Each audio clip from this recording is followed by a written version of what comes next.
Welcome to waves media Telugu.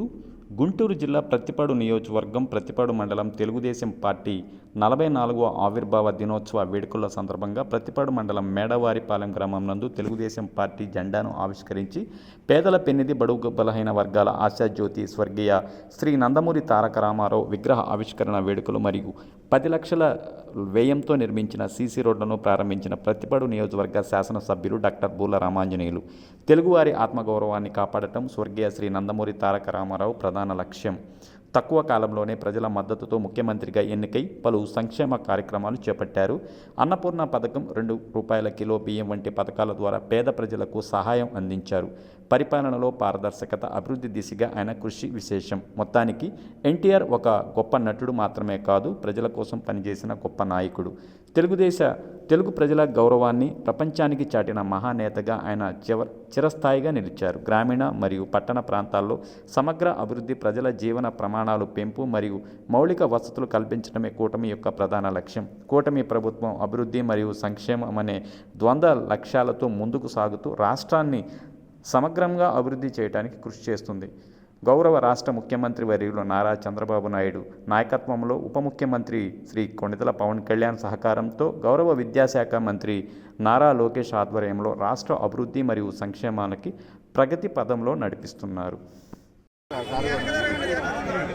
ఈరోజు మన మేడవారిపాలెంలో సర్పంచ్ సెంచలక్ష్మి గారు, మరి గ్రామ నాయకుడు అంకమరావు గారు, వారి కుటుంబ సభ్యులు, గ్రామస్తుల యొక్క సహకారం, అదేవిధంగా దళిత నాయకుడు మస్తాన్, వీరందరూ కూడా విశేషంగా కృషి చేసి, తర్వాత గ్రామ పార్టీ అధ్యక్షుడు వంశీ, వీరందరూ సహకారంతో ఈరోజు నాకు తెలిసి మంచి విగ్రహం, మరి ఆది విగ్రహాన్ని నందమూరి తారక రామారావు గారి విగ్రహాన్ని ప్రతిష్ఠించడం అనేటువంటి ఈరోజు రాష్ట్రం మొత్తమే కాకుండా తెలుగువారు ఎక్కడున్నా ప్రపంచం యావత్తు కూడా 44వ తెలుగుదేశం పార్టీ ఆవిర్భావ దినోత్సవాన్ని జరుపుకుంటున్నాం.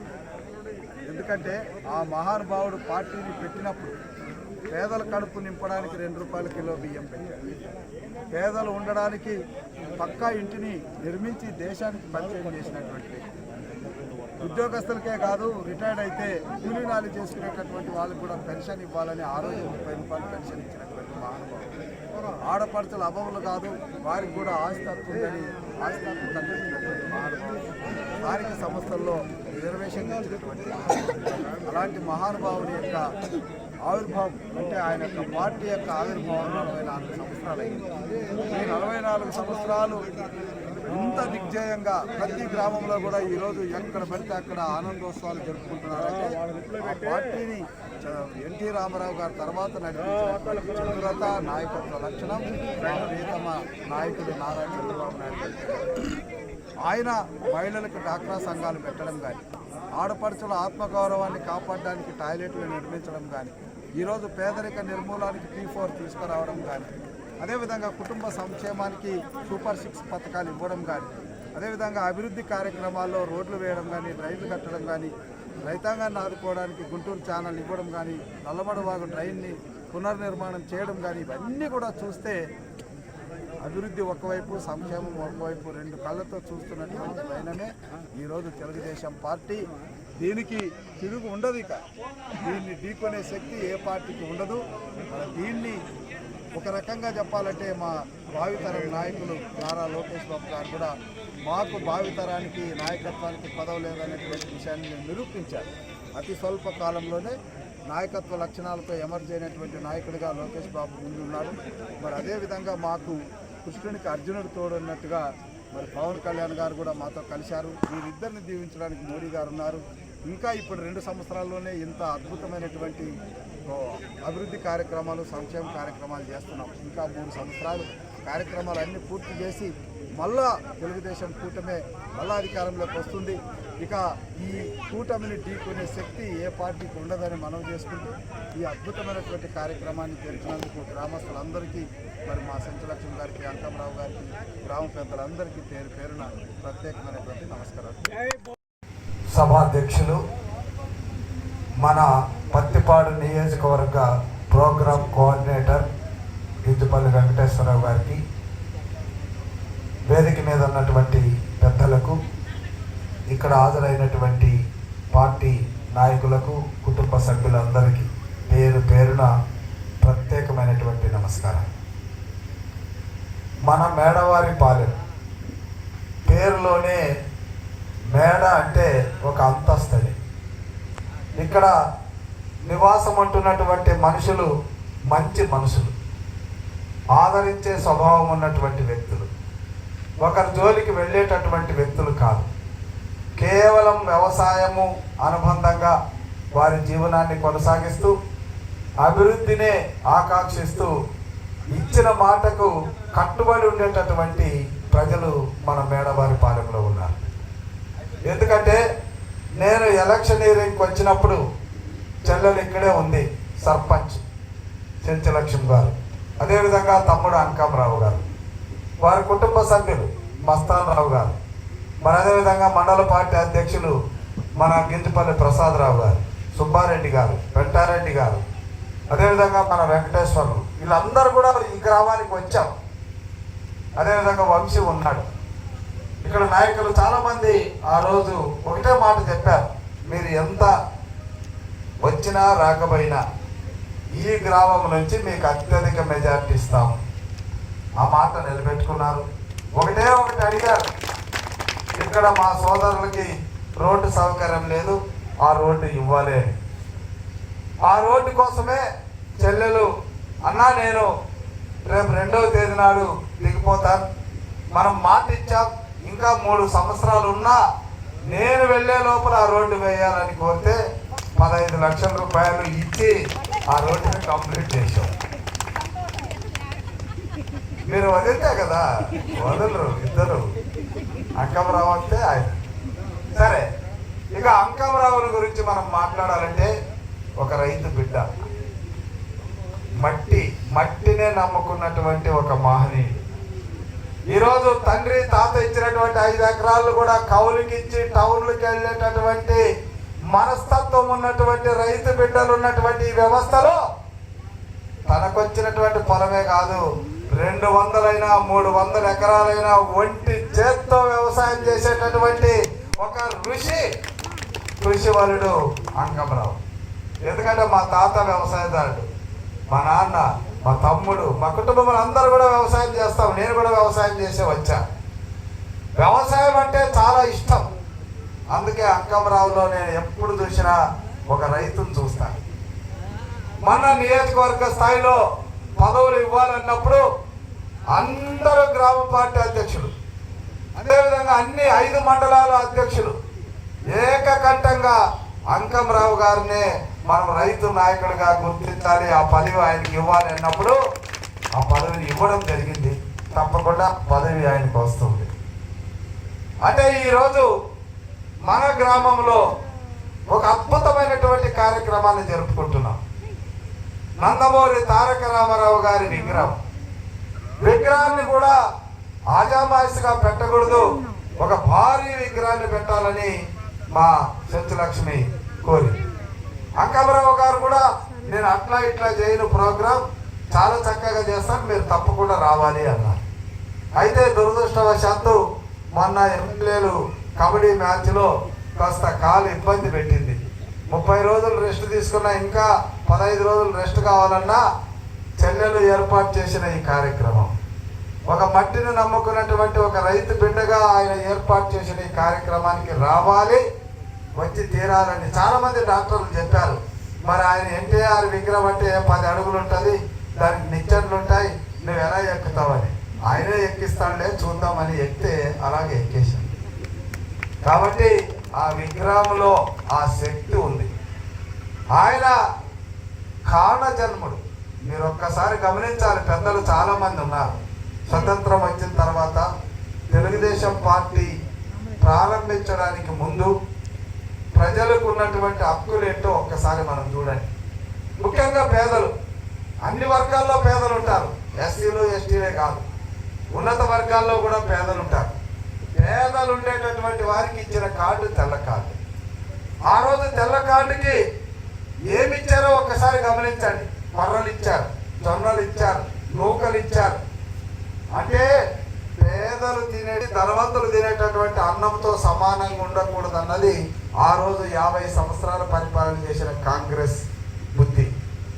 కానీ నందమూరి తారక రామారావు గారు పేదలు కూడా దేవుళ్ళే, ఆ దేవుళ్ళకే ఏదైతే నైవేద్యం పెడతారో ఆ నైవేద్యంతో ఉన్నటువంటి వరి అన్నాన్నే 2 రూపాయల కిలో బియ్యం ఇచ్చి కడుపు నింపినటువంటి మహానుభావుడు.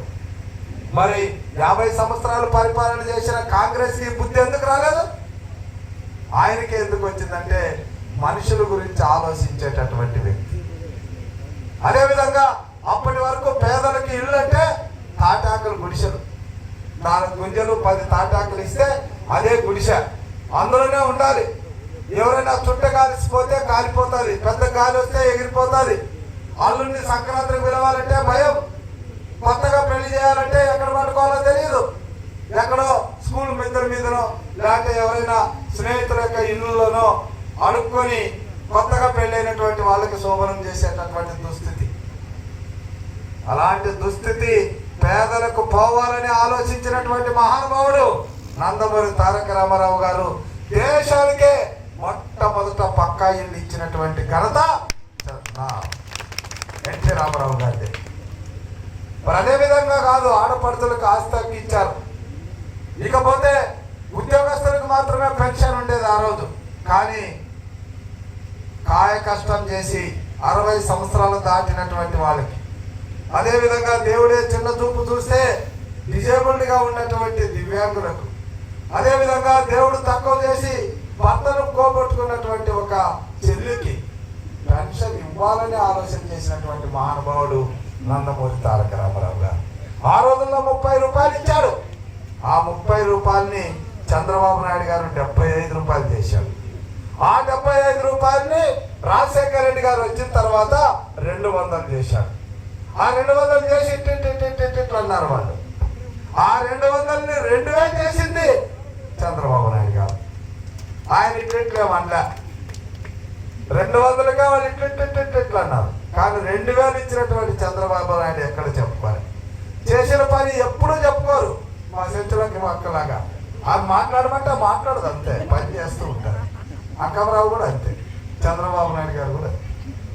సార్ 2000 పెన్షన్ని 3000 చేశానని చెప్పుకుంటున్నటువంటి జగన్మోహన్ రెడ్డి సంవత్సరానికి 200 అని మొక్కుతూ మూలుగుతూ ఒకసారి ఇచ్చి ఒకసారి ఎరక్కించి మొత్తం మీద సంవత్సరాల్లో 5 సంవత్సరాల్లో 1000 రూపాయలు పెంచితే చంద్రబాబు నాయుడు గారు వచ్చిన మరో క్షణమే పాత ప్రభుత్వంలో లేకపోయినా ఏప్రిల్ మే జూన్ కలిపి అదొక 3 నెలలు 3000, ఇది ఒక 4000, 7000 ఇచ్చినటువంటి ఘనత చంద్రబాబు నాయుడు గారు. అంటే సహాయం చెయ్యాలనేటువంటి గుణం గురించి నేను చెప్తున్నా. తెలుగుదేశం పార్టీకి అది పరిమితం, ఏ పార్టీకి లేదు. అమ్మఒడి అన్నారు, అమ్మఒడి అని చెప్తే ఎంతమంది పిల్లలు ఉంటే అంతమందికి బడికి పంపిస్తే ఇస్తామని చెప్పిన పెద్ద మనిషి, అమ్మ అంటే ఒడి ఒకటే కదా, ఏం 2 కడుపులు ఉంటాయని వికృత నిర్వచనాలు ఇచ్చినటువంటి వ్యక్తులు ఒకరికే పరిమితం చేశారు. మరి 3 కన్నా నా చెల్లి. అట్లనే మరి ఈ రోజున తెలుగుదేశం పార్టీ పండగ రోజు ఈరోజు అంటే, ఎందుకంటే అన్న నందమూరి తారక రామారావు గారు పార్టీ పెట్టి ఇప్పుడు 44 సంవత్సరాలు పూర్తి చేసుకుని 45 సంవత్సరంలో అడుగెడుతున్నటువంటి రోజు. ఇటువంటి మంచి రోజున మేడావారి పాలెంలో చక్కగా మంచి రోజు కనుక్కొని ఆవిర్భావ దినోత్సవం రోజు మరి నందమూరి తారక రామారావు గారి విగ్రహ ప్రతిష్ఠ చేయటం అనేది చాలా ఆనందదాయకం. దీనికి ముఖ్య అతిథులుగా విచ్చేసినటువంటి మన శాసనసభ్యులు బోల రామాంజనేయ గారికి, పెద్దలు, అట్లానే మన ఊరు సర్పంచి చెంచులక్ష్మి గారికి, వంశీ గారికి, పెద్దలందరూ కూడా, నాగేశ్వరరావు గారికి, ప్రతి ఒక్కరికి కూడా పేరు పేరు ధన్యవాదాలు తెలియజేస్తున్నాం. తెలుగుదేశం పార్టీ ఆ రోజు అన్న ఎన్టీ రామారావు గారు తెలుగువారి ఆత్మ గౌరవాన్ని ఢిల్లీ వీధుల్లో తాకట్టు పెడుతున్నటువంటి కాంగ్రెస్ పార్టీకి వ్యతిరేకంగా ఆ రోజున అన్నీ ఉన్నా కానీ సినీ పరిశ్రమలో దిగ్విజయంగా ఆయనకి గౌరవం, సిరి సంపదలు అన్నీ ఉన్నా కానీ తెలుగువారి కోసం, తెలుగువారిని ప్రతి ఒక్కరు కూడా మద్రాసీలు అంటున్నారు, తెలుగువారి ఆత్మగౌరవం దెబ్బతింటుందని చెప్పేసి ఆ రోజున బాధపడి తెలుగువారికి నేను ఉన్నాను అని చెప్పేసి ఆ రోజున ఏర్పడినటువంటి 82లోనే తెలుగువారి ఆత్మ గౌరవాన్ని పెంపొందించడానికి ఏర్పడిన పార్టీ తెలుగుదేశం పార్టీ. అలానే నందమూరి తారక రామారావు గారు ఏది చేసినా కానీ ఒక సంచలనం. ఆ రోజున పేదవారికి నేను ఏదో ఒకటి చేయాలని చెప్పేసి ఆ రోజుల్లో చాలా ఇబ్బంది పడుతున్నటువంటి పేదవారిని కనుక్కొని వారి యొక్క బాధలు చూసి కిలో 2 రూపాయలకి బియ్యాన్ని ఇవ్వాలని చెప్పేసి ఆ రోజున దేశ చరిత్రలోనే ఇది ఒక సంచలనంగా చేసినటువంటి వినూత్నమైన కార్యక్రమం ఏదైనా ఉందంటే అది నందమూరి తారక రామారావు చేసినది.